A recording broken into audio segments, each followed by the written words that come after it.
नमस्कार साथियों, मैं हूं आपकी अपनी प्राची अधिकारी। साथियों, एक केरला से वीडियो सामने आ रहा है कि केरल के चेल्लौरी जगह पे पीएफआई ने अपनी रैली निकाली।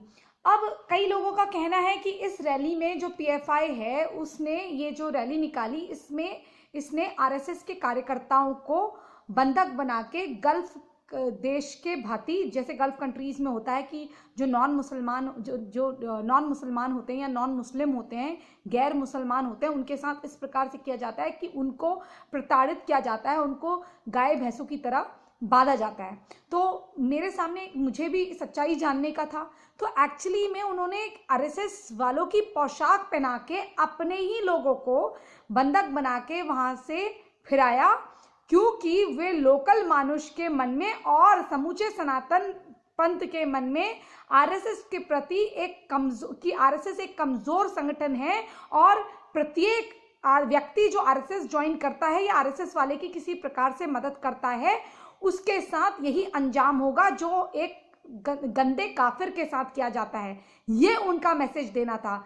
हालांकि अगर असली आरएसएस वालों के साथ भी करते, हालांकि उन्होंने पिछले साल और कई साल और ना जाने कितनी हत्याएं करी उन्होंने आरएसएस के कार्यकर्ताओं की, लेकिन फिर भी मेरे मन में आप सबको सच्चाई बताने का था। लेकिन ये असली आरएसएस के कार्यकर्ता नहीं थे, ये उनके ही पीएफआई के ही लोग थे। ये मॉक ड्रिल था, जैसे पुलिस की मॉक ड्रिल होती है आतंकवादियों को मारने की, दाढ़ी वाले आतंकवादी जो होते हैं घुसपैठिए बकरी जैसी दाढ़ी वाले, उनको मारने की। तो उस प्रकार से इन लोगों ने हमारे राष्ट्रवादी संगठन संघ, राष्ट्रीय स्वयं सेवक संघ के जो कार्यकर्ता हैं, जो स्वयं सेवक हैं, उनको हाथों में बेड़ियां पहनाकर, जैसे ही अपनी बीवी अपने बच्चों को कुत्ते की तरह हकालते हैं और जानवर की तरह ले जाते हैं, और जैसा ये काफिरों के साथ करने के लिए इनकी किताब में इनसे कहा गया है, उस प्रकार से ये करते हुए नजर आ रहे हैं। और इससे ये चीज कम नहीं हो जाती कि भाई इन्होंने तो असली वाला नहीं करा, चलो हम संतुष्ट नहीं। ये देखिए कि ये संदेश क्या जाता है। अगर यही चीज इनकी किताब के लिए या इनका जो मोहम्मद है उसके लिए हो जाती, तो ये कितना कत्लो गारत कर देते, या इनके संगठन के लिए। मुझे तो अभी तक ये समझ में नहीं आ रहा है कि मल्लापुरम में की जगह पे भी ये हुआ, मल्लापुरम में भी हुआ है ये। तो वहां पर इससे पहले भी जो वहां मंदिर था, उसके प्रसादम में, यानी कि प्रसाद में करोड़ों लोगों को, भक्तों को मारने की साजिश करने वाला पीएफआई संगठन, आपराधिक संगठन और टेररिस्ट संगठन के साथ मिलकर काम करने वाला संगठन, जिसने पिछली बार वहां पर जहर मिला दिया था प्रसाद में, तो लाखों करोड़ों हिंदुओं को मारने की साजिश थी जो जगह जगह से आते हैं। तो इस संगठन को अभी तक बैन क्यों नहीं करा जा रहा है भारत में? आखिर ऐसी कौन सी मजबूरी है? मुझे समझ में नहीं आता कि हम अपने धर्मनिरपेक्षता के भेंट कितने लोगों को चढ़ाएंगे, और क्या धर्मनिरपेक्षता का नाम ले लेके, जबकि सच्चाई सबको समझ में आ चुकी है, सारे सबूत लोगों के पास है, ना जाने किस और सबूत का तलाश है, या ना जाने किस प्रलय का इंतजार है कि या तो भगवान स्वयं प्रकट हो जाएं, या ये लोग फाइनली हम सबको मार दें, या ये भारत इस्लाम का खुरासान बन जाए।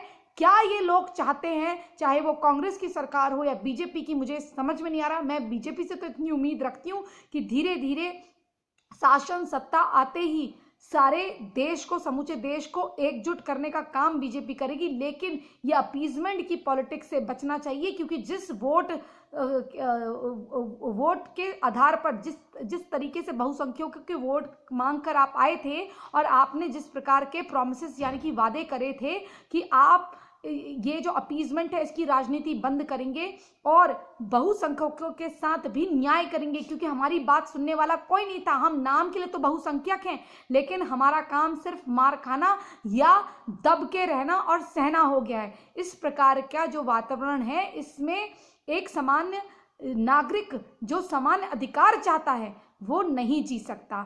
इसलिए अब ये समय आ गया है कि सारी राष्ट्रवादी शक्तियां जो देश का कोई अहित नहीं करती, जो सबको सामान्य लेके चलती हैं, वो ये देखें, वो ये सुनिश्चित करें कि आने वाले भारत का भविष्य कैसा होगा। क्योंकि ये केवल आरएसएस की या किसी कार्यकर्ता की बात नहीं है, बात ना ये केवल एक रिंकू शर्मा की है, ना केवल एक बजरंग दल की है, ना ये हर एक प्रत्येक, ये बात किसी रचित चौधरी की नहीं है, ये बात किसी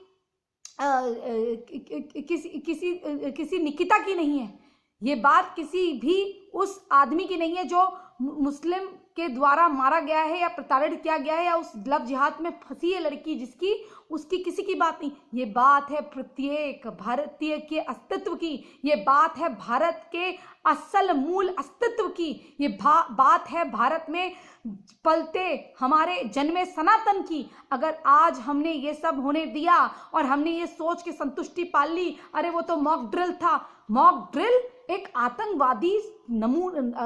आतंकवादी तरीके का संगठन आपके लोगों को मारने का, आपको बंधक बनाने का, गाय भैंसों की तरह चराने का मंसूबा पालता है। शत्रु आपको अपनी चाल बता रहा है, आपको अपने मंसूबे बता रहा है। आपको पता है कि चाणक्य नीति क्या कहती है कि शत्रु के भेद जान लीजिए। ये तो शत्रु सामने से आपको अपने भेद बता रहा है, उसकी जो खुफिया जानकारी है वो सब आपके पास होनी चाहिए। ये तो इतने मूर्ख लोग हैं, ये तो आपको सामने से बता रहे हैं जाहिल, और तभी भी आप नहीं समझ पा रहे हैं। जब शत्रु की सारी चालें आपके पास